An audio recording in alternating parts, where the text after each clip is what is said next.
hoy tenemos a nuestro astrofísico de cabecera. Tenemos mucha suerte, tenemos científicos de cabecera que nos hablan de los temas que nos inquietan. Y ahora nos inquietaba lo del bosón de Higgs. Y le hemos dicho a Benjamín Montesinos, pues ábrete por la B y nos habla del bosón. Y dice, no, pero es que eso está en la H, de Higgs. O en la porque no era Higgs solamente el que especuló con la idea de la partícula. Bueno, el caso es que Benjamín va a tratar de hacernos entender un poco, espero, qué es esa partícula con la cual se ha especulado y que finalmente parece que se ha conseguido medir o ver. Y no ha sido tan largo el proceso como fue el del átomo. Ya sabéis que los griegos hace 2500 años dijeron, hombre, pues la materia debe tener una parte indivisible del átomo y tal, pero fue hasta Mendeleev, hasta 2000 y pico años después, no se pudo sistematizar. Bueno, ahora ha sido muy rápido, desde el año 60 o 66 que se pensó que existía una partícula, que debería existir esa partícula, hasta el 2012 que se ha conseguido ver. Benjamín, muchas gracias. Bueno, gracias por la invitación otra vez. Voy a volverme a meter en un jardín que no es el mío, porque yo soy astrónomo y yo no estudio esto, pero bueno, me gusta leer y me gusta, o intento por lo menos, intentar transmitir un poquito, pues con los conocimientos que yo tenga, daros a entender de qué va todo este tema, ¿no? Hace 2 o 3 semanas, no sé si alguno iría, y hubo una conferencia sobre el descubrimiento del bosón de Higgs en la Fundación BBVA.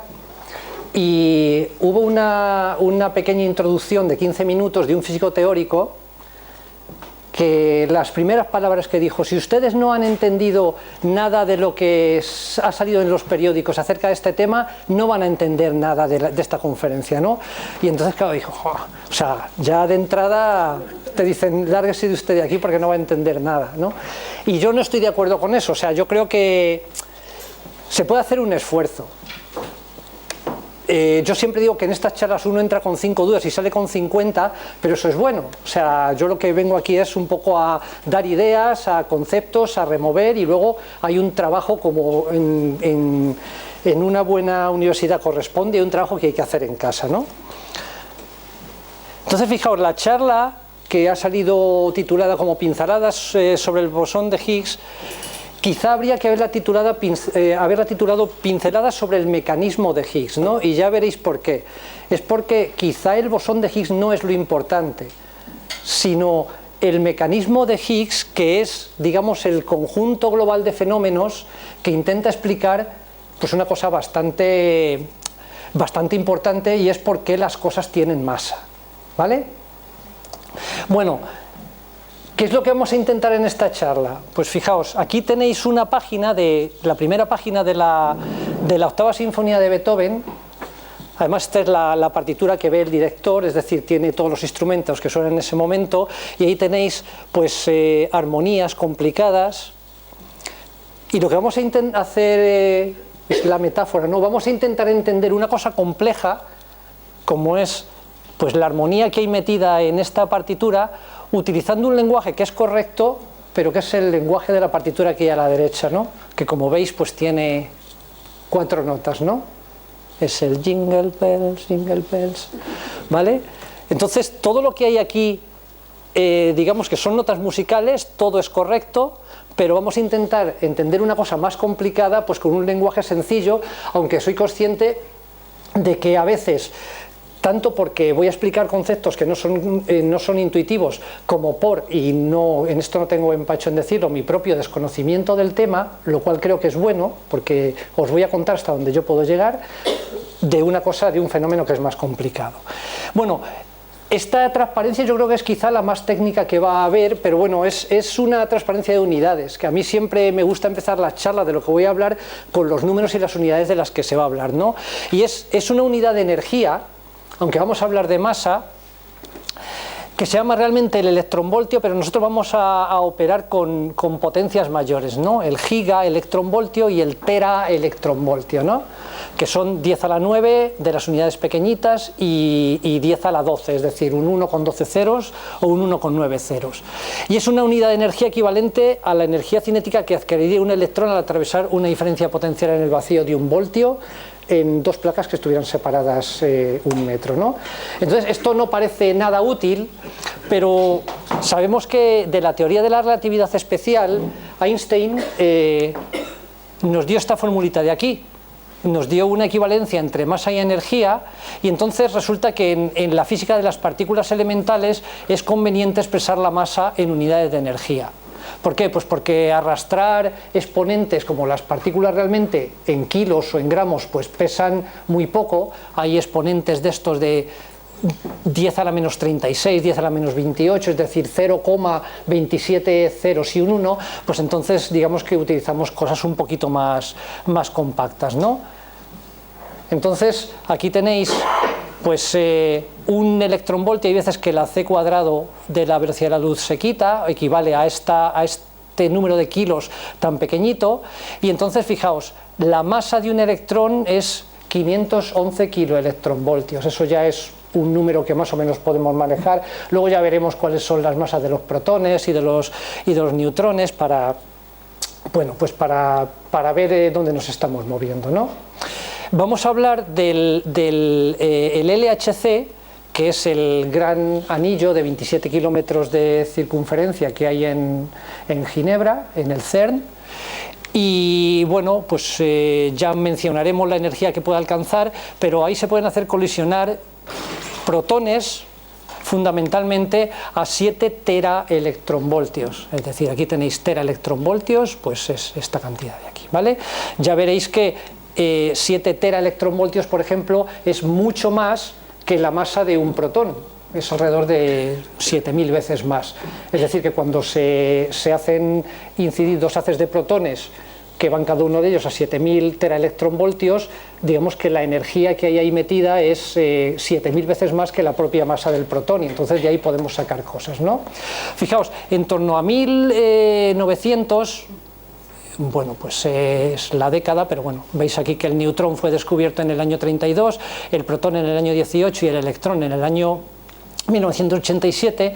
Digamos que esto es lo que aprendemos normalmente en la clase, en el colegio, en el instituto, en una clase de física o de química, de lo que está hecho la materia. Tenemos que avanzar un poco más ya pues en química en la universidad o en física de partículas para que nos digan algo más de los constituyentes de la materia, ¿no? Entonces, siempre nos han dicho que los átomos están constituidos por protones y neutrones que se agolpan en el núcleo, y luego los electrones, como este de aquí, que orbitan en una visión pues más o menos clásica de cómo es un átomo alrededor del núcleo, ¿no? Entonces fijaos, aquí tenéis el protón, que tiene pues este número de kilos, 1,672 por 10 a la menos 27 kilogramos, pero bueno, en gigaelectronvoltios es pues prácticamente un gigaelectronvoltio, ¿no? El neutrón, que es un poquito más masivo, 0,9396 y esto es 0,9383, tienen prácticamente la misma masa. El protón sabéis que tiene una carga positiva, el neutrón es neutro, y el electrón que tiene carga negativa, y entonces los átomos, si no han perdido electrones, sabéis que son conjuntos neutros que tienen tantos protones como electrones. El hidrógeno tiene un protón en el núcleo y un electrón, el átomo de helio tiene 2 protones y 2 neutrones y 2 electrones, en total que es neutro, ¿no? Pero ¿es esto todo? O sea, ¿son los protones, neutrones y electrones los constituyentes fundamentales de la materia? Bueno, pues durante el siglo XX sabemos que eso no es así. Esto es una larga historia que daría lugar para una charla de una hora, un par de horas, en donde os podría contar cómo se descubrieron todas estas partículas o cómo se intuyeron primero, ¿no? Pero fijaos, vamos a ver un trozo de materia que si bueno, lo desmenuzamos pues llegamos a los átomos o moléculas. Aquí es donde nos paramos en la estructura de la materia que os he contado antes, ¿no? Aquí está el núcleo y los electrones, y aquí tenéis, digamos, los tamaños típicos que tienen los átomos, ¿no? 10 a la menos 10, o sea, para que los que no seáis familiares con esa notación, cuando veáis un exponente negativo es 0,9 ceros y luego un 1, es decir, hay 10 decimales después de la coma. Entonces, fijaos que los átomos pues tienen tamaños típicos de 10 a la menos 10 metros, mientras que aquí tenéis el núcleo, que tiene tamaños típicos 10 a la menos 18 metros, es decir, 100 millones de veces más pequeño.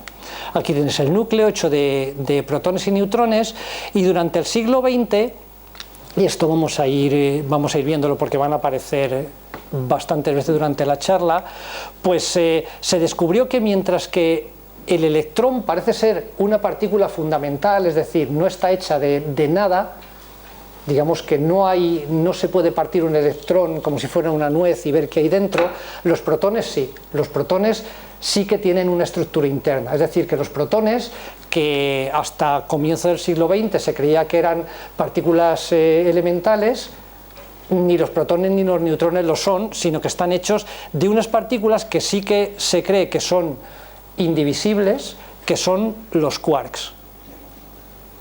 Y veréis ahora esta notación. Hay veces que en física de partículas pues se utiliza una notación que realmente, bueno, pues es un poco gráfica, ¿no? Esto de A, U y D significa en inglés up y down. Hay 6 tipos de quarks, y los que componen los protones y los neutrones pues se llaman los quarks up y down, arriba y abajo, ¿no? Y luego pues hay aquí estas barritas que aparecen aquí, digamos que son, eso también vamos a hablar algo durante la charla, digamos que son los mediadores de la fuerza que mantiene unidos a los quarks, ¿no? Que son los gluones. Los gluones pues es una raíz, en este caso del inglés, y viene como de pegamento, ¿no? El superglue del interior de los protones. Y luego aquí viene el quark, que veis qué dimensiones tiene, comparado con el núcleo, 10 a la menos 20, y aquí en esta gráfica dice que no tiene una estructura conocida, o sea, de momento nadie ha sido capaz de partir un quark y ver qué hay dentro. Pero bueno, se deja la puerta abierta porque digamos que en física rara es el experimento en el que uno cierra la carpeta y dice esto ya está terminado y ahora me dedico a otra cosa, ¿no? Siempre hay más preguntas, los aceleradores pues en el caso del mundo de las partículas siempre son más potentes y bueno, pues uno siempre puede llegar a más. Entonces fijaos, esto es otra vez pues para que veáis un poquito de nuevo tamaño en metros, cómo vamos bajando, ¿no? El átomo, el núcleo, los protones, los quarks, aquí veis el tamaño en fracción de átomos, y aquí pues tenéis una estructura dentro del átomo. Aquí está el electrón, los neutrones y los protones. Veis que en un caso tenéis aquí D, D, U, y en otro tenéis U, U, D, pues porque los quarks se combinan de forma diferente para dar protones y neutrones. Pero bueno, esta es la imagen de la naturaleza que tenemos ahora. Realmente, pues en los años 80 todo esto es, fijaos, un proceso que empezó desde los griegos, desde que alguien pues ideó la palabra esa de átomo, que significa sin partes, que realmente pues es un poco paradójica porque hemos visto que el átomo sí que tiene partes, ¿no? Y de siglos, pues primero de intuición y luego pues cuando se llegó a la mitad del siglo XIX ya de experimentación, donde se puede descubrir el electrón, y luego los protones y los neutrones, y luego durante el siglo XX que ya pues la tecnología fue lo suficientemente potente como para descubrir más partículas elementales, pues en los años 80 se desarrolló esto. Es un modelo que se llama el modelo estándar, que nos dice de qué están hechas las cosas. Entonces, si os dais cuenta, aquí luego os puedo dejar el PDF de la charla por si a alguno le interesa tenerla, usarla para lo que quiera. Pues fijaos, aquí hay una recetita que dice el estofado de la realidad, ¿vale? Y aquí tenemos un cuenco, y aquí están unas partículas que se llaman leptones, aquí están los quarks, y aquí tenemos pues como un sitio donde se colocan las especies, que hay 4, y dice pues las especies que dan fuerza, ¿no? Bueno, pues básicamente la naturaleza se compone de esas partículas. Y entonces fijaos, se ha elaborado una teoría que explica por qué el mundo es como es y qué es lo que lo mantiene unido. Es una teoría simple que explica los cientos de partículas que se han descubierto en los aceleradores, aparecen en las colisiones de partículas a alta energía, aparecen cientos de partículas, pero los físicos de partículas han sido lo suficientemente hábiles como para deducir que el rompecabezas se reduce a poquitas cosas, ¿no?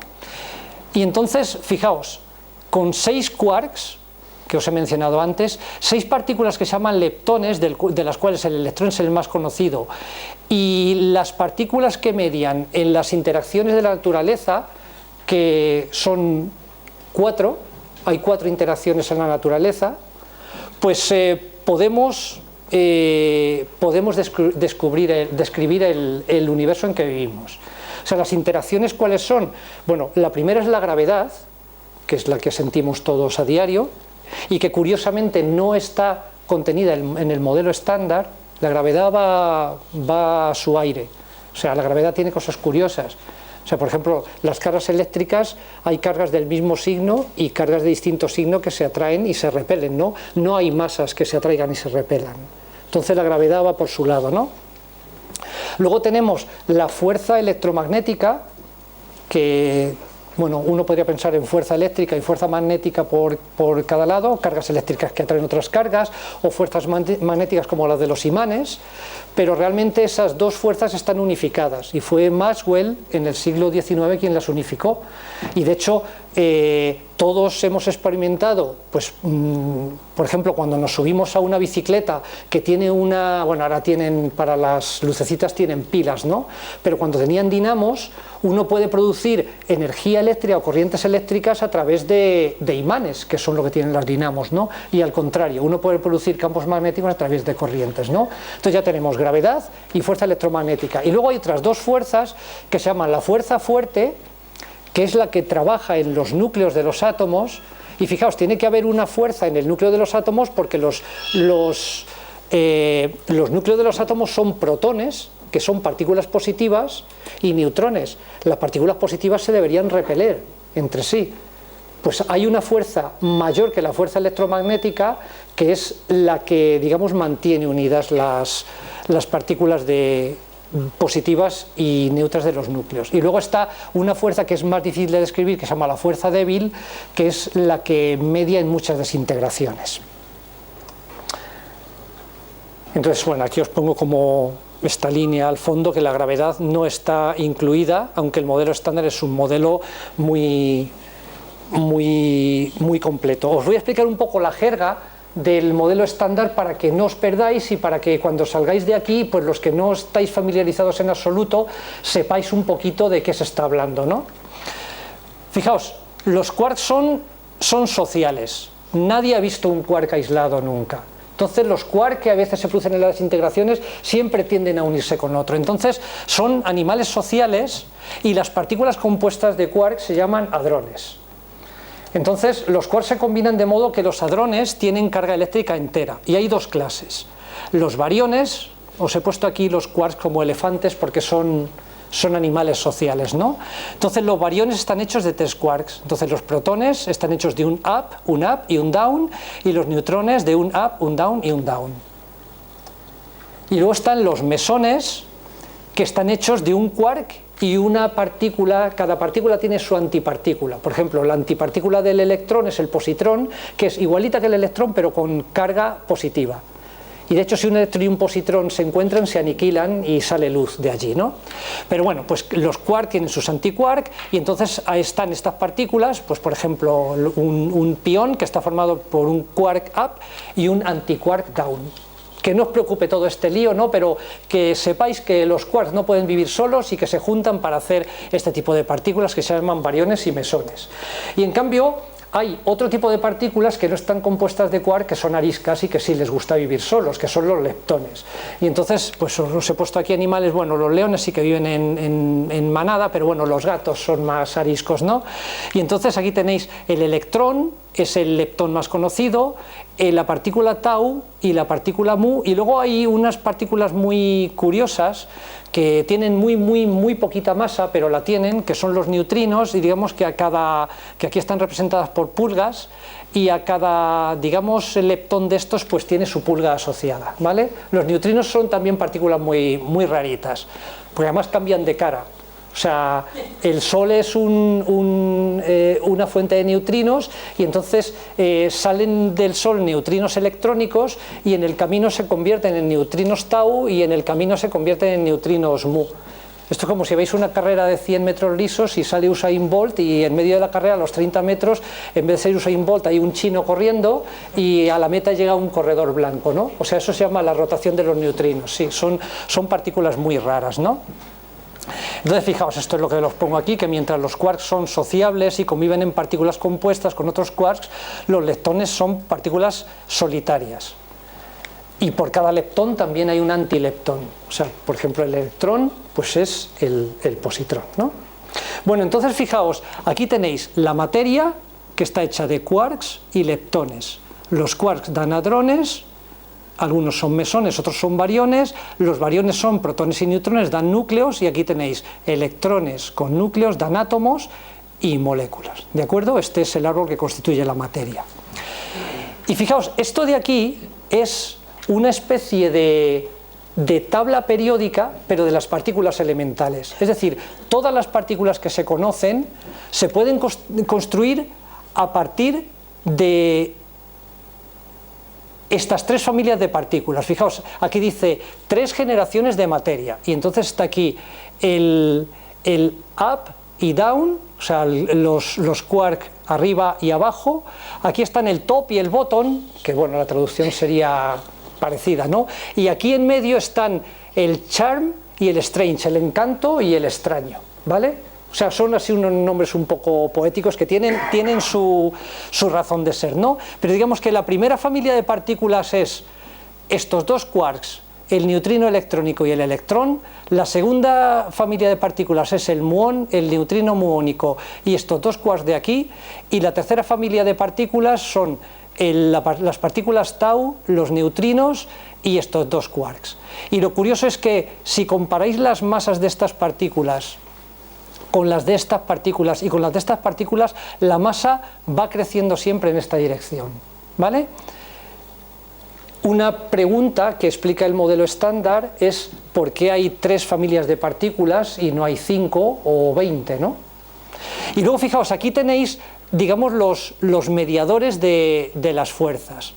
Entonces, que esto también sería para hablar, porque claro, uno tiene una partícula cargada y allí a 20 metros o a 20 metros o a 20 años luz hay otra partícula cargada, y si os acordáis del colegio, las interacciones electromagnéticas eran proporcionales al producto de las cargas y dividido por la distancia que las separa.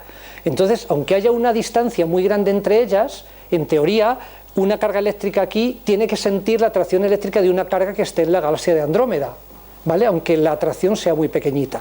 Bueno, los físicos de partículas explican esto diciendo que la información que se intercambia en las partículas cargadas son fotones virtuales. Entonces, esto es lo que se pone aquí con esta gamma, que es la letra que normalmente se usa para los fotones, y entonces esas partículas, esos fotones son los mediadores entre las interacciones electromagnéticas. Luego tenemos aquí los gluones, que os he hablado antes, y los gluones son los que, digamos, le dicen a un quark que hay otro quark aquí, son como muelles que, digamos, se están uniendo los quarks. Además, la fuerza fuerte, que es la fuerza que opera en los núcleos, es muy curiosa, porque cuanto más separan las partículas, más intensa es. Es como si realmente las unieras por un muelle, ¿no? Y luego tenemos aquí dos partículas que se llaman bosones W y Z, que son los que median en las desintegraciones, los que, digamos, que gobiernan esa interacción débil, la fuerza débil que os he contado. Entonces aquí falta un elemento, que es el famoso bosón de Higgs o la partícula de Higgs, porque la pregunta que se hacen en los físicos teóricos, que se hicieron cuando apareció el modelo estándar, es por qué las cosas tienen masa y por qué tienen la masa que tienen.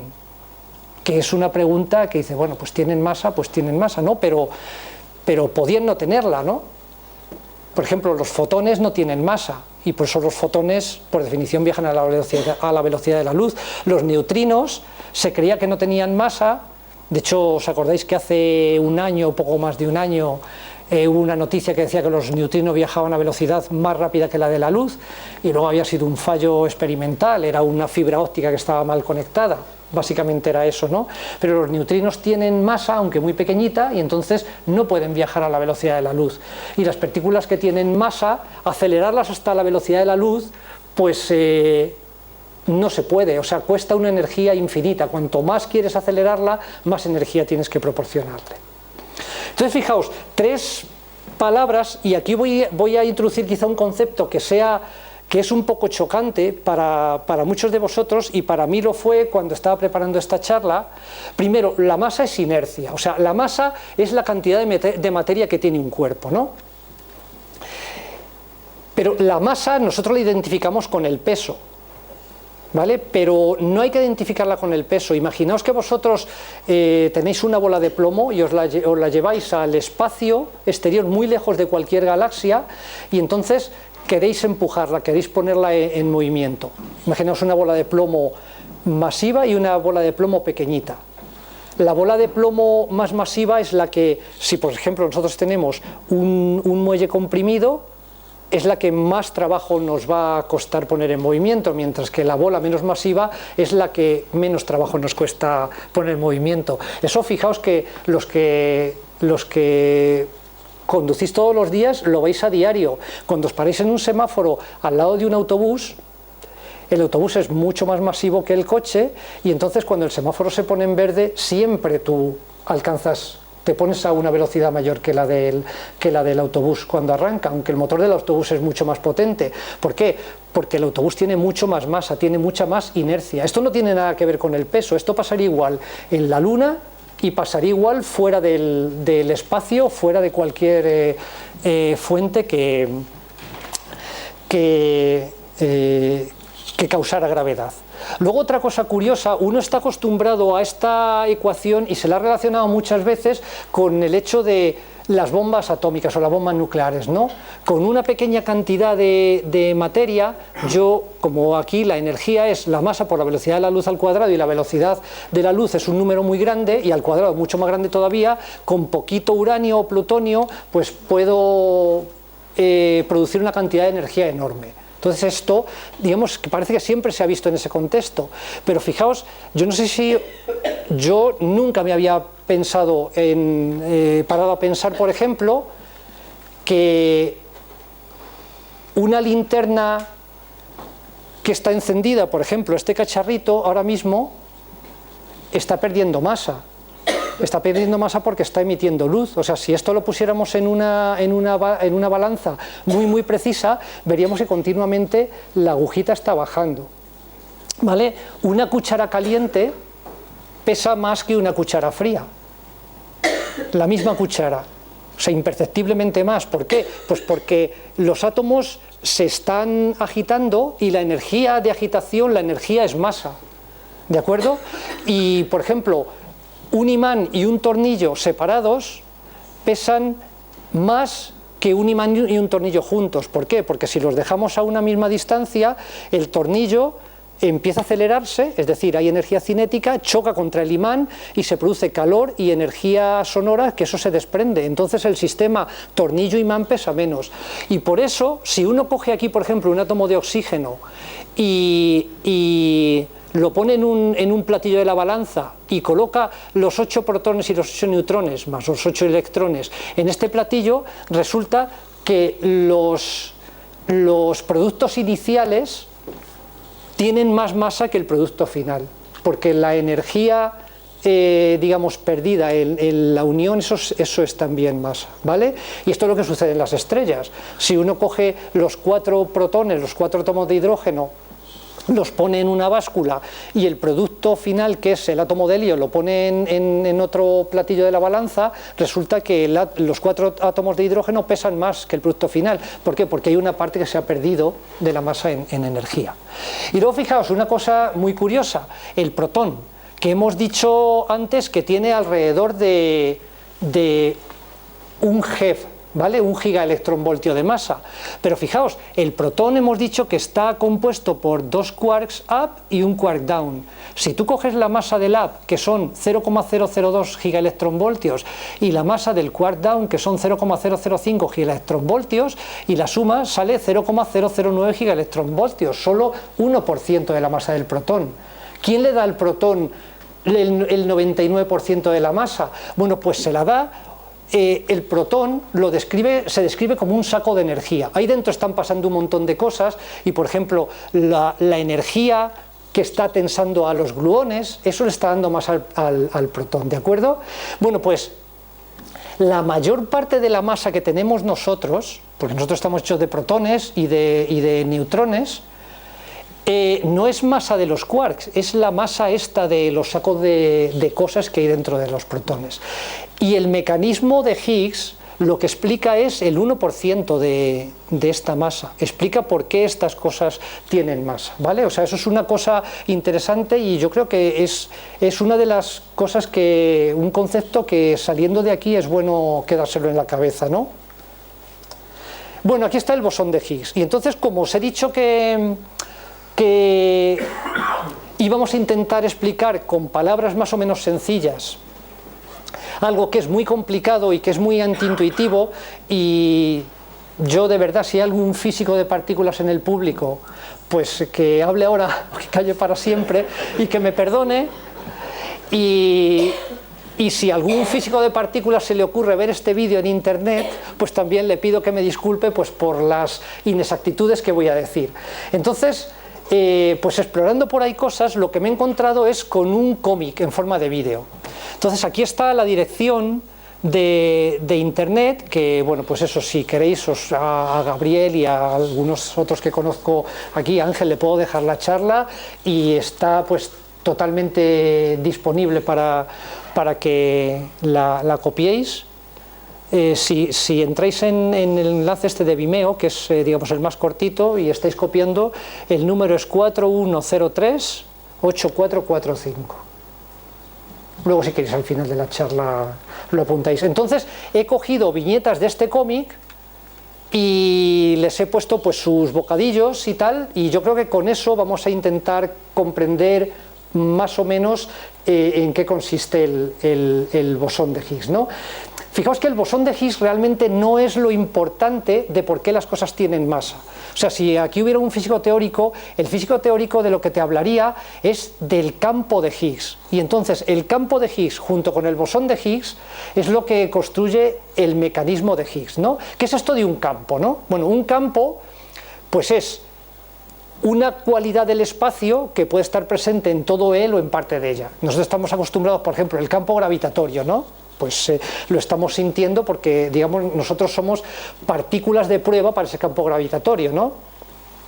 El campo eléctrico, esos son campos, pero hubo, pues a mediados del siglo pasado, se desarrolló una teoría, y aquí empieza a haber cosas ya que son contraintuitivas y que son a veces difíciles de explicar, que se desarrolló en el seno de la mecánica cuántica, que se llamaba la teoría cuántica de campos, donde cada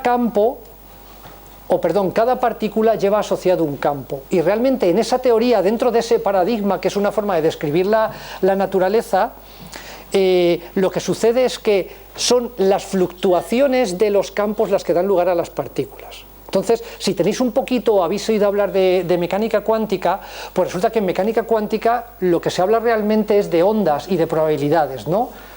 Se dice, en este punto, la probabilidad de que haya, pues cuando se habla de electrones, un electrón alrededor del núcleo es, bueno, el valor de una función, que se llama la función de onda, al cuadrado, ¿no? Y entonces, digamos que, igual que cuando uno tiene un líquido o un gas y produce una perturbación, y en esa perturbación tú tienes algo un poquito más denso o una onda, pues eso es en el mundo de la teoría cuántica de campos la manifestación de una partícula que proviene de un campo, ¿no? Entonces el electrón tiene su campo, el protón tiene su campo asociado y el bosón de Higgs tiene su campo asociado. Entonces el campo asociado al bosón de Higgs, que ahora veremos así de forma intuitiva qué es el responsable de que las cosas tengan masa. Y la partícula de Higgs, digamos que es una perturbación de ese campo que aparece digamos de forma instantánea y vuelve a desaparecer porque este bosón, esta partícula, ya veremos ahora lo que es un bosón, se desintegra muy rápidamente, en una billonésima de segundo. Es decir, que en el CERN los experimentos estos que están haciendo no es que hagan chocar dos haces de protones y recogen el Higgs y se los llevan al laboratorio, no. O sea, el Higgs desaparece y infieren que esa partícula se ha producido en ese experimento a través de todos los productos que se recogen en las reacciones. Entonces, fijaos, el cómic. Para fabricar materia ordinaria hemos visto que solo necesitamos estas tres partículas, ¿no? Electrones, el quark up y el quark down, porque con esto podemos construir los protones y los neutrones. ¿Vale? Entonces, bueno, y aquí tenemos la materia ordinaria, átomos, edificios, coches, etcétera, etcétera. Pero fijaos que hemos descubierto 12 partículas, que eran las tres familias estas de partículas que os decía, ¿no? O sea, por un lado la de la generación 1, que había 4, la generación 2 y la generación 3, ¿no? Y entonces, pues aquí los físicos están preguntándose por qué existen, cuántas hay, si hay 100, si hay 12 o si hay 1.000.000, ¿no?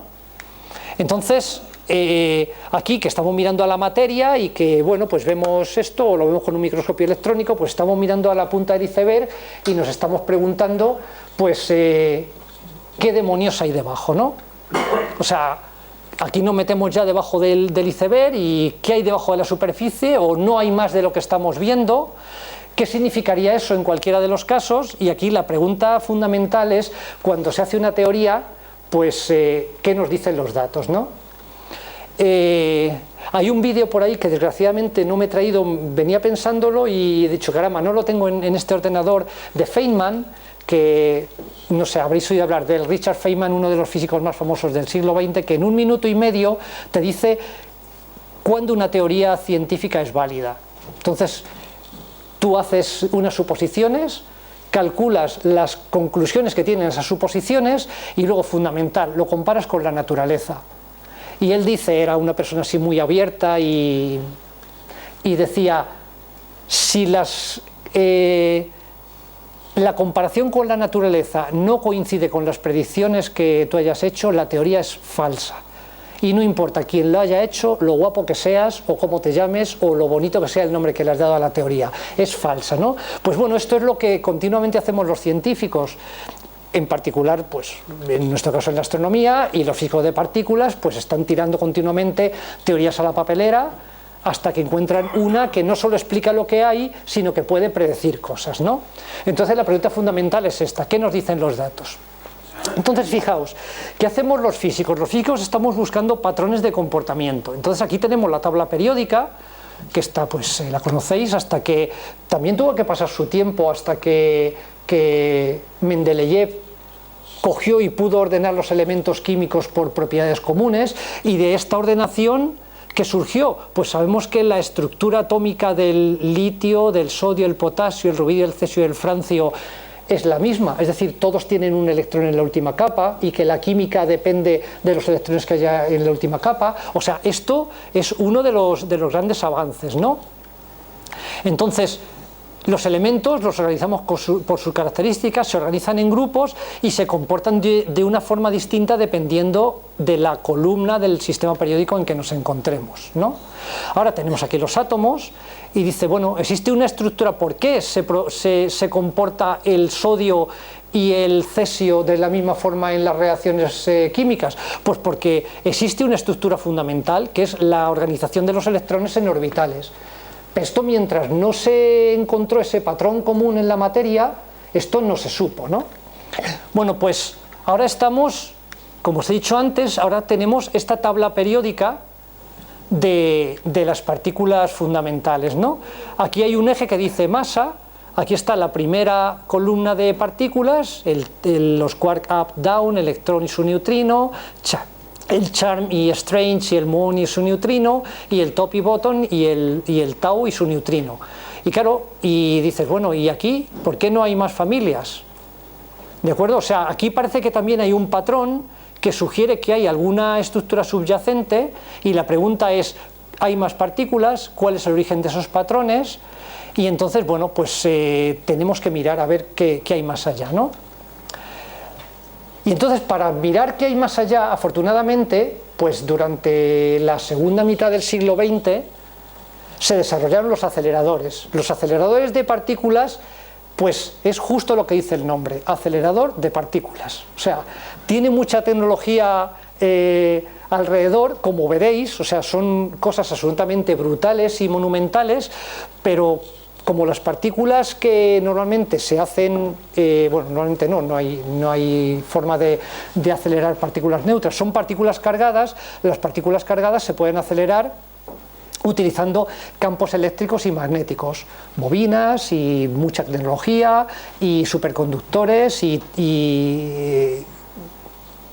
unas cosas muy muy precisas para dar energía a paquetes en el caso del LHC, paquetes de protones, y acelerarlo hasta el 99,9999% de la velocidad de la luz.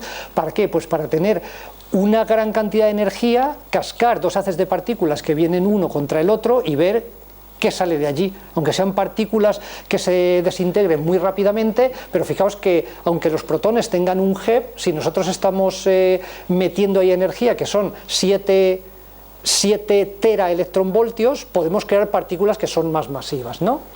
Entonces, fijaos, ¿qué hace un acelerador? Pues la magia del aparato es que podemos fabricar materia que no tenemos alrededor.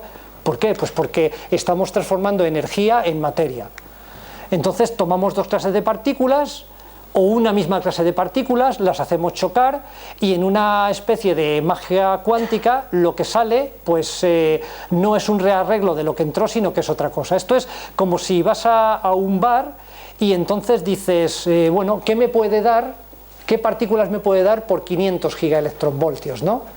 Tú llevas en el bolsillo energía y le dices al camarero, pues mira, traigo esta energía, a ver qué me puedes dar, ¿no? Y entonces pues aquí está el menú y tienes por aquí una cantidad de partículas por el suelo, que es la que puedes sacar con esa energía. Si tú tienes un colisionador que pues no llega a nada de energía, pues no puedes sacar nada, ¿vale? Entonces, cuanta más energía le demos a las partículas, como la energía se transforma en masa, pues entonces podemos sacar de ahí bastantes cosas. Por eso, cuanto más podamos ir adelante en los aceleradores, pues de momento solo hay partículas hasta la tercera generación, pero ¿es posible que haya una cuarta? Bueno, pues el modelo estándar dice que no, pero si la hubiera, pues habría que coger el modelo estándar y no tirarlo a la basura, como se hace con muchas teorías, sino envolverlo en un modelo que fuera un poquito superior. Entonces, una de las partículas predichas por la teoría es el bosón de Higgs. Y el Higgs en general, cuando se habla del Higgs, es, digamos, el mecanismo que involucra esta partícula, es el responsable de dotar de masa a las partículas. Entonces, aquí en el cómic, el Higgs señala aquí a una pobre partícula y le dice, tú vas a ser gordito, y tú no vas a tener masa, ¿no? Entonces, dice, cuando uno piensa que las cosas tienen masa, parece como si estuvieran rellenas de algo. Pues no hay ningún relleno. Las partículas tienen masa, pero no volumen. Esto en concreto es cierto para el electrón. Esto es una cosa muy sorprendente, que lo dicen los físicos teóricos, y entonces, pues bueno, yo os digo lo que dicen los físicos teóricos, pero ellos dicen que el electrón, por ejemplo, no tiene volumen. El electrón es una partícula puntual. Yo lo dejo ahí. Y algunas partículas tienen masa y otras no. O sea, fijaos que aquí os pongo otra vez algo que es inherente al modelo estándar, que no existe la carga gravitatoria.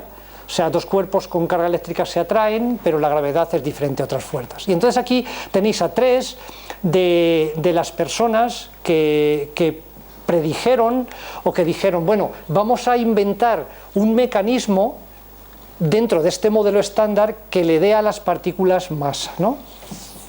Entonces fueron Higgs, que es el más conocido, que nació en el año 29, él es escocés, y bueno, afortunadamente vive todavía. François Englert, que es belga, nació en el 32 y vive todavía. A ellos dos le dieron el premio Nobel, y Robert Broad, que murió en 2011, ¿no? Y de hecho hay más personas que de una forma pues más o menos simultánea y con distintas formulaciones, digamos que postularon este mecanismo para que las partículas tuvieran masa, ¿no? Y hay veces que os encontráis pues las iniciales de Broad, Engels y Higgs y otra gente por detrás, ¿no? Fijaos, antes de entrar a explicar así de una forma muy sencilla el mecanismo de Higgs, os tendré que explicar qué es un bosón. ¿Por qué tienen estos nombres tan raros? No, bueno, hay una propiedad cuántica de las partículas que es el spin en inglés, que en castellano se le pone una E y un acento, spin, y sabéis que en inglés spin es giro. Y entonces, para hacer, digamos, el símil clásico de lo que es la mecánica cuántica, esto sí que es una cosa totalmente contraintuitiva, pues se dice que es una especie de movimiento de giro asociado a las partículas. Pero, por ejemplo, el electrón tiene un spin, y el electrón, según dicen los teóricos, es una partícula puntual, entonces es difícil imaginarse un punto dando vueltas, ¿no? Pero bueno, pues fijaos, ¿cómo se descubrió esta partícula? Pues fijaos, aquí tenemos un horno, aquí del horno salen átomos de plomo que han perdido por ahí algún electrón y entonces se pueden desviar con imanes.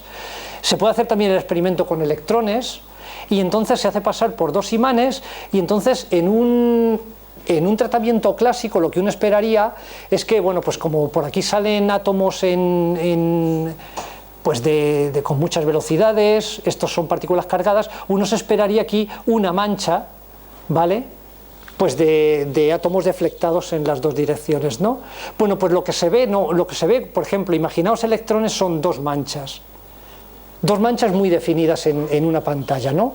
Y eso es una esencia de la mecánica cuántica, y es que muchas de las propiedades de las partículas están cuantizadas, es decir, no toman valores continuos, sino en el caso del electrón pues solo pueden tomar dos valores, ¿vale?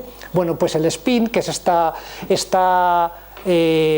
esta propiedad que se asimila como a un giro, es una de ellas. Y entonces hay partículas que son los fermiones, en honor a Fermi, que fue un físico pues muy famoso, y entonces los leptones, los quarks y los bariones tienen espines semienteros, mientras que los bosones, como son las partículas que transportan la masa, o los mesones, o el bosón de Higgs, tienen spin entero, ¿vale? Y esto también viene de un nombre de un físico que se llamaba Bose, ¿vale? Bueno, pues de ahí viene el nombre de bosón. Digamos que es una etiqueta que se le da a una partícula de acuerdo a cómo sea su spin, pero bueno, eso tampoco os preocupe mucho. Fijaos, la teoría de Higgs se fundamenta en esto. Este es el fundamento de la teoría de Higgs. Hay un campo, que os he dicho antes, que es algo que está en todo el universo, y cada partícula siente este campo de una forma distinta.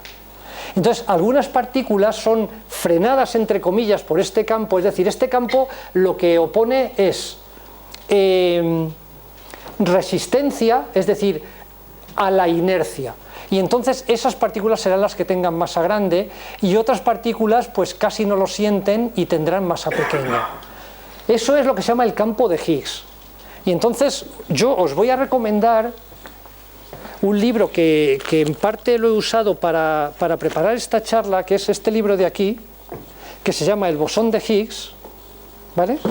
Lo enseño a la cámara. Y que está en la colección de libros del CSIC, se publicó el año pasado, y los autores son Alberto Casas y Teresa Rodrigo. Alberto Casas es un físico teórico, trabaja aquí en la Autónoma, en el Instituto de Física Teórica, y Teresa Rodrigo es experimental. Ella trabaja en una de las colaboraciones, de las dos colaboraciones de los experimentos grandes que se han descubierto o sea, que se han utilizado para descubrir el bosón de Higgs, ¿no? Y entonces, digamos que esto está explicado así de una forma muy, muy pictórica, de la misma forma, y si me permitís os voy a leer el párrafo donde está explicado, porque quizá leído uno lo puede interiorizar mejor. Dice: el campo de Higgs que llena todo, incluso los espacios vacíos, se asemeja a un líquido gas transparente pero viscoso que está en todos los sitios. Si no existiera ese líquido, las partículas no tendrían masa, serían como pelotas de ping-pong perfectamente ligeras que no pondrían ninguna resistencia a su desplazamiento. Pero al existir ese campo, en nuestra metáfora, el líquido transparente y viscoso, las partículas interaccionan con él, o sea, friccionan con el líquido y por tanto experimentan una resistencia al movimiento. Y esa resistencia es exactamente como si tuvieran una masa. Recordemos el concepto de masa inercial de Newton, que yo os he explicado antes. Dice: en esta imagen, las partículas con mayor masa son las que friccionan más con el líquido, o sea, interaccionan más fuertemente con el campo de Higgs. Finalmente, el bosón de Higgs corresponde a las excitaciones del propio líquido, o sea, el campo de Higgs. Sabemos que cuando agitamos un líquido, por ejemplo el agua de un estanque, se producen ondas. Pues bien, esas ondas serían los bosones de Higgs. Eso no es tan extraño. Recordemos que la mecánica cuántica nos ha enseñado que las partículas son las excitaciones de los campos, en este campo las excitaciones del campo de Higgs, ¿no? Bueno, pues esto que está en la página 51 del libro, el libro tiene unas poquitas formulitas que, bueno, yo creo que se puede seguir bastante bien, y de verdad que os recomiendo, porque, bueno, se pueden sacar muchas ideas de este libro, ¿no? Y entonces, bueno, pues básicamente, nosotros, ¿por qué estamos atraídos por la Tierra? Porque existe un campo gravitatorio que no vemos, pero que está por todos sitios. Bueno, pues digamos que el postulado de esta gente es que lo que da masa a las partículas es ese campo que también está llenando todo el universo, y entonces algunas partículas, digamos, que se sienten más frenadas por ese campo, es decir, tienen más inercia, es decir, tienen más masa, y otras no la tienen. Y esto es un dibujo. Fijaos, ahí está, este es el campo de Higgs. Esto es una reunión de físicos, ¿vale? Y están ahí en una habitación, pero realmente representa el campo de Higgs, ¿no? Y entonces entra Einstein, y entonces Einstein va recorriendo la habitación, pero digamos que es frenado. ¿Por qué? Porque Einstein tiene mucha masa como físico, ¿no?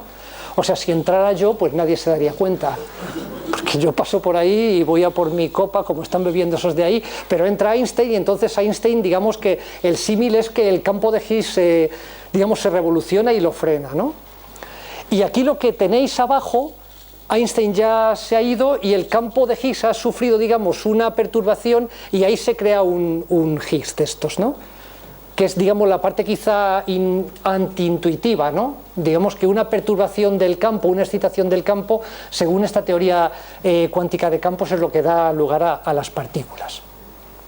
Entonces, fijaos, hay muchas reacciones que pueden dar un Higgs. Aquí ya estamos en la parte experimental, de cómo se ha descubierto, ¿no?